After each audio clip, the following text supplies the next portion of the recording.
Level playing field হবে, যেখানে একটা আলাপ আলোচনার পরিপ্রেক্ষিতে এটা দ্রুততম সময়ে জনগণের ভোটাধিকার প্রতিষ্ঠার প্রয়োগ করার সুযোগ সৃষ্টি হবে এবং তখনই দেখা যাবে জনগণ ভোট দিয়ে তাদের পছন্দ মতো সরকার প্রতিষ্ঠিত করবে। বাট এই মুহূর্তেই ভোটের কথাটা বলার কোনো মানে হয় না। বলতে হবে যেটি যে যত দ্রুত সম্ভব সংস্কারগুলো করা প্রয়োজন। কারণ আপনি আজকে যদি ভোট দেন এই নির্বাচন কমিশনকে রেখে, এই দুদককে রেখে, এই আইনাঙ্গনকে রেখে, এই সিভিল প্রশাসনকে রেখে একজন কি বলে যে 2-4-5 জন সচিব, কিন্তু আওয়ামী লীগের যে প্রেতাত্মা অর্থাৎ সুবিধাভোগী শ্রেণী, এই ফ্যাসিস্ট রেজিমের যারা সুবিধাভোগী তারা মন্ত্রণালয়ের বলেন আর ফিল্ড লেভেলে বলেন, ডিসি বলেন আর এডিসি বলেন আর সিনিয়র অ্যাসিস্ট্যান্ট সেক্রেটারি বলেন আর deputy secretary, joint secretary, secretary সাহেবদের কথা বলেন, পুলিশের আইজি সাহেব পরিবর্তন হয়েছে, কয়েকজন এডিশনাল আইজি, ডিআইজি পরিবর্তন হয়েছে, কিন্তু মোস্ট অফ দি পিপুলস আর দেয়ার সুবিধাভোগী। কাজেই তারা খালি তাদের পরিবর্তন না, যারা এই সমস্ত অন্যায়, অনিয়ম এবং জনগণের উপর নিষ্পেষণ চালিয়েছে তাদেরকে প্রচলিত আইনে তাদেরকে বিচারের সম্মুখীন করাও প্রয়োজন। কারণ তারা প্রজাতন্ত্রের কর্মচারীর বাইরে যে দলীয় কর্মচারী হিসেবে দায়িত্ব পালন করেছেন, যেটি কোনো অবস্থাতেই বাংলাদেশের সংবিধান এলাও করে না। আর যারা সংবিধানকে অথবা বিচারালয়ে অনেকেই কেউ যে ধরনের রায় ওপেন কোর্টে একটা বলেছেন, আবার লিখিত রায় 15 মাস পরে দেওয়ার সময় ভিন্নভাবে দিয়েছেন, এই সমস্ত বিষয়গুলো অবশ্যই দেখতে। দুদকের মধ্যে চেয়ারম্যান বলেন, কমিশনার বলেন, ডাইরেক্টর বলেন, এভরিবডি তাদের আত্মীয় স্বজন না, এই আইওয়াশ চলছে। তারপরে মনে করেন ফাইন্যান্সিয়াল সেক্টর পুনর্গঠন, লুটপাটের সাথে যারা সম্পৃক্ত, যারা টাকা পাচারের সাথে সম্পৃক্ত, সেই মানুষগুলোকে বিচারে কাঠ করে আনতে হবে। যদি না আনেন এবং না আনে তাহলে সত্যিকার অর্থে দেশের যে আমরা বলি 15 লক্ষ কোটি টাকা, 18 লক্ষ কোটি টাকা পাচার হয়ে গেছে, সেই টাকা তো ফেরত আনার ব্যবস্থা করতে হবে। দোজ হু আর কালপ্রিট এবং যারা দেশকে এরকম অন্তঃশাসন অবস্থায় নিয়ে গেছে তাদেরকে আপনি বাইরে রেখে সুষ্ঠু নির্বাচন আশা করবেন। তাদের হাতে টাকা আছে, তাদের হাতে বেআইনি অস্ত্র উদ্ধারের জন্য সরকার বলেছে যে জমা দেন, বেআইনি না আইনি অস্ত্রও বলছে লাইসেন্স ক্যান্সেল। দেখা যাক আগামী 3 তারিখ বোধহয় টাইম দিয়েছে না কতদিন, যে কত জমা পড়ে, কতটা জমা পড়ে না। কারণ অস্ত্র, মাসলম্যানশিপ আর হইতেছে অর্থ, সব কিছুই ওই রেজিমের সুবিধাভোগীদের হাতে আছে। আর ক্ষমতার তক্ত তাউসে তারাই বসে আছে এখন পর্যন্ত। প্রায় প্রধানমন্ত্রীর কার্যালয়, প্রধান উপদেষ্টার কার্যালয় বলেন অথবা উপদেষ্টাদের কার্যালয়ে বলেন, উপদেষ্টার তো নতুন এসছেন, ওনাদের পক্ষে তো নিচের লেভেলে সব লোককে চেনা সম্ভব না, ওনাদের রাজনৈতিক ওইরকম কানেকশনসও নাই। ওনারা হয়তো সমাজে ভালো মানুষ, কেউ সিএসপি ছিলেন, অনেক আগে রিটায়ারমেন্টে গেছেন, কেউ এনজিও চালান, কাজেই ওনারা হয়তো ওনাদের আগ্রহ আছে, কেউ ইউনিভার্সিটির শিক্ষক, আলহামদুলিল্লাহ তাদের হয়তো আগ্রহ আছে, কিন্তু তাদেরকে সব জিনিসগুলি যারা তৈরি করে দিবে সেই লোকগুলি যদি না বসে, সেইখানে যদি আপনার সচিব থেকে শুরু করে এডিশনাল সেক্রেটারি, জয়েন্ট সেক্রেটারি, এখানে যদি প্রো পিপুল, এই যে ছাত্র জনতার এই যে আবেগ, এই আন্দোলন, এই যে হাজারখানিক ছাত্র জনতা, রাজনৈতিক নেতা কর্মীর আত্মত্যাগ, এইটা তাহলে বৃথা হয়ে যাবে। এটা বৃথা হতে দেওয়া যাবে না, ইউনূস সাহেবকে বৃথা হতে দেওয়া যাবে না। কারণ স্যারের প্রতি মানুষের বিশ্বাস আছে, আন্তর্জাতিক ভাবে স্যার সমাদৃত, সম্মানিত। কাজে আমরা চাইব সবসময় এই সরকার তার যে অর্পিত দায়িত্ব এবং সেই দায়িত্ব যথাযথভাবে পালন করবে। আর এখানে একটা জিনিস মনে রাখতে হবে, সবসময় ছাত্ররাও যেমন বলছে, রাজনৈতিক নেতাকর্মীরাও বলতেছেন যে বিগত সরকারের সুবিধাভোগীরা কোনো অবস্থাতেই যাতে কোনো সুযোগ না পায়। কিন্তু আমরা কিন্তু কিছু কিছু ক্ষেত্রে এটার প্রয়োগ সঠিকভাবে দেখছি, কিছু কিছু ক্ষেত্রে দেখতেছি সঠিক হচ্ছে না। কারণ বর্ণচোরারা বিভিন্নভাবে অ্যাডভাইজারদের বাড়ির কাছের মানুষ অথবা আত্মীয় মানুষ বা আমাদের বা কারো আত্মীয় স্বজন, এভাবে কিন্তু সরকারের প্রশাসনের বিভিন্ন জায়গায়, মেডিকেল বিশ্ববিদ্যালয় বলেন, সাধারণ বিশ্ববিদ্যালয় বলেন অথবা ডাইরেক্টরেট বলে, ডাইরেক্টর জেনারেলের অফিস বলেন, বিভিন্ন জায়গায় কিন্তু ওনারা বসা শুরু করেছে। ইভেন আইন অঙ্গনে পিপি এই সমস্ত নিয়োগেও ঢাকা কোর্টে আপনি দেখেছেন কয়েকদিন আগে কি তুলকালাম কাণ্ড ঘটেছে।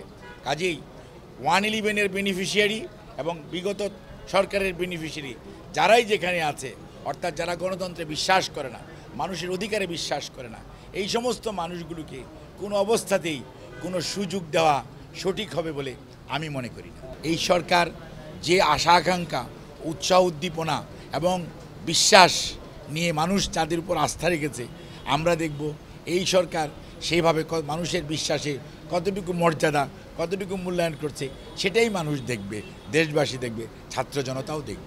বাংলাদেশ জাতীয়তাবাদী দলের এটা 44তম প্রতিষ্ঠাবার্ষিকী। জাতীয়তাবাদী দলের সৃষ্টি শহীদ রাষ্ট্রপতি স্বাধীনতার ঘোষক 45তম 44 বর্ষ।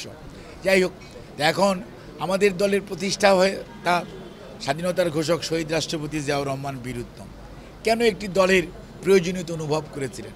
যখন জাতি বিভাজিত ছিল, যখন দেশের মানুষ বিশৃঙ্খল ছিল, জাতিকে ঐক্যবদ্ধ করার জন্য হিন্দু, মুসলমান, বৌদ্ধ, খ্রিস্টান আমাদের পরিচয় না, পাহাড়ের মানুষ, সমতলের মানুষ আমাদের পরিচয় না, আমাদের পরিচয় এই ভূখণ্ডের মানুষ, আমরা বাংলাদেশি। অর্থাৎ যে দর্শন বাংলাদেশি জাতীয়তাবাদ, এটির উপর ভিত্তি করেই বাংলাদেশ জাতীয়তাবাদী দলের সৃষ্টি এবং সেই জন্য শহীদ রাষ্ট্রপতি জিয়াউর রহমান স্যারকে আমি সশ্রদ্ধ সালাম জানাই। আর দেশনেত্রী বেগম খালেদা জিয়ার নেতৃত্বে এই দলটি বাংলাদেশের আজকে বৃহত্তম রাজনৈতিক দলে পরিণত হয়েছে। আর আমাদের বর্তমান ভারপ্রাপ্ত চেয়ারম্যান দেশনায়ক তারেক রহমানের নেতৃত্বে এই দল আজকে গণতন্ত্র পুনরুদ্ধারের আন্দোলন গত 16 বছর, বিশেষ করে গত 6টি বছর যাবৎ ওনার নেতৃত্বে, এবং খালি বিএনপি নয়, আরও অন্যান্য বিরোধী দল ঐক্যবদ্ধভাবে 31 দফা কর্মসূচি দিয়েছে আগামী দিনে রাষ্ট্র মেরামত করার এবং রাষ্ট্রকে একটি সুশাসন দেওয়ার, জনগণকে তাদের অধিকার, জনগণকে বৈষম্যহীন একটি সমাজ ব্যবস্থা, দেশের স্বাধীনতা, সার্বভৌমত্ব সর্বোচ্চ অগ্রাধিকার দেওয়ার যে 31 দফা কর্মসূচি, সেটি আগামী দিনে মানুষের সামনে নিয়ে যাওয়া এবং এই সামনে যখনই নির্বাচনের সুযোগ আসবে, জনগণকে সাথে নিয়ে সেই নির্বাচনে যাতে 31 দফার পক্ষে আমরা রায় পেতে পারি, জনগণ যাতে রায় দেয় এবং জনগণকে সুসংগঠিত করে, সেইটি অর্জন করা আমাদের জন্য একটি মূল চ্যালেঞ্জ। আরেকটি চ্যালেঞ্জ হচ্ছে ষড়যন্ত্রকারীরা থেমে নেই, ষড়যন্ত্রকারীরা ষড়যন্ত্র করবে, এই সরকারকে বিব্রত করবে, বিএনপিকে বিব্রত করবে, করার চেষ্টা করবে, মেলায়ন করার চেষ্টা করবে এবং দেশের সার্বভৌমত্ব নিয়ে খেলা করার চেষ্টা করবে। সেই ক্ষেত্রে বাংলাদেশ জাতীয়তাবাদী দলের সকল নেতাকর্মী, দেশনায়ক জনাব তারেক রহমান, আমাদের চেয়ারম্যান বেগম খালেদা জিয়ার নেতৃত্বে ঐক্যবদ্ধ যে কোনো বিশৃঙ্খলা রুখে দেওয়া এবং ষড়যন্ত্র মোকাবেলা করার জন্য তাদের যে রাজনৈতিক প্রস্তুতি, সেটি আমরা অব্যাহত রেখেছি, অব্যাহত থাকবে। কোনো অবস্থাতেই কোনো বিশৃঙ্খলাকে আমাদের ভারপ্রাপ্ত চেয়ারম্যান বলেন কেউ প্রশ্রয় দেয় না। বিএনপি নীতিগতভাবে সব সময় সুশৃঙ্খল, দেশের মানুষের পক্ষে, নির্যাতিত মানুষের পক্ষে, কষ্ট থাকা মানুষের পক্ষে এবং এখন এই মুহূর্তে পানিবন্দী মানুষের সাথে থেকে তাদের পাশে থেকে আজকে তাদেরকে সাহায্য সহযোগিতা করার কার্যক্রম চালিয়ে যাচ্ছে। কাজেই আমাদের চ্যালেঞ্জ এখন হচ্ছে আগামীর বাংলাদেশ যাতে ভয় ভীতিহীন, আয়নাঘরহীন, গুমহীন, নৈরাজ্যহীন, আইনের শাসনহীন অবস্থায় না থাকে, সেই অবস্থায় একটি সুশাসন দেশের মানুষকে উপহার দেওয়া, জনগণের অধিকার ফেরত দেওয়া, এটি আমাদের বড় চ্যালেঞ্জ। 16 বৎসর বিনা ভোটে 3 টার্ম নির্বাচন হয়েছে, আপনারা দেখেছেন। 14 নির্বাচন 154 জন আগেই নির্বাচিত, 18 রাত্রে ভোট শেষ, 24 আমি আর ড্যামিন নির্বাচন। কাজে ষড়যন্ত্রকারীরা আছে।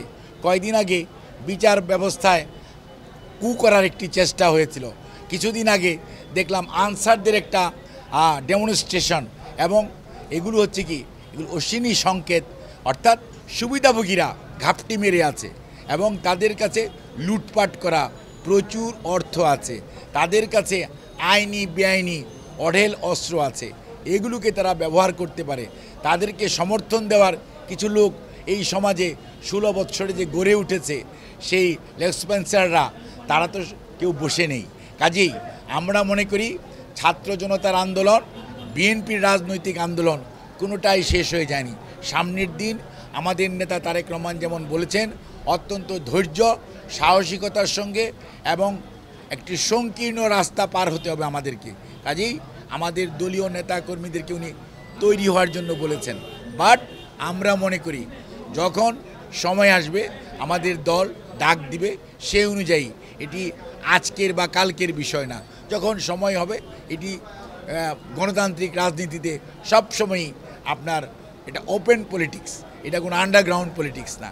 মহাসচিব যখন সময় হবে যে আমাদের দলের নীতি নির্ধারণী পরিষদ যখন বলবে এবং চেয়ারম্যান যখন মনে করবেন এবং আমাদের নীতি নির্ধারণী পরিষদ ফিল করবেন yes this is the time, definitely আমাদের দল সেই কর্মসূচি সামনের দিকে প্রকাশ করবে এবং সেই অনুযায়ী দলকে, দেশকে এবং অন্যান্য রাজনৈতিক দলকে সাথে নিয়ে ঐক্যবদ্ধভাবে গণতন্ত্র পুনরুদ্ধার, গণতন্ত্র রক্ষা, দেশের মানুষকে তার হারানো অধিকার ফেরত দেওয়া, সুশাসন ফেরত দেওয়ার দিকে এগিয়ে যাবে।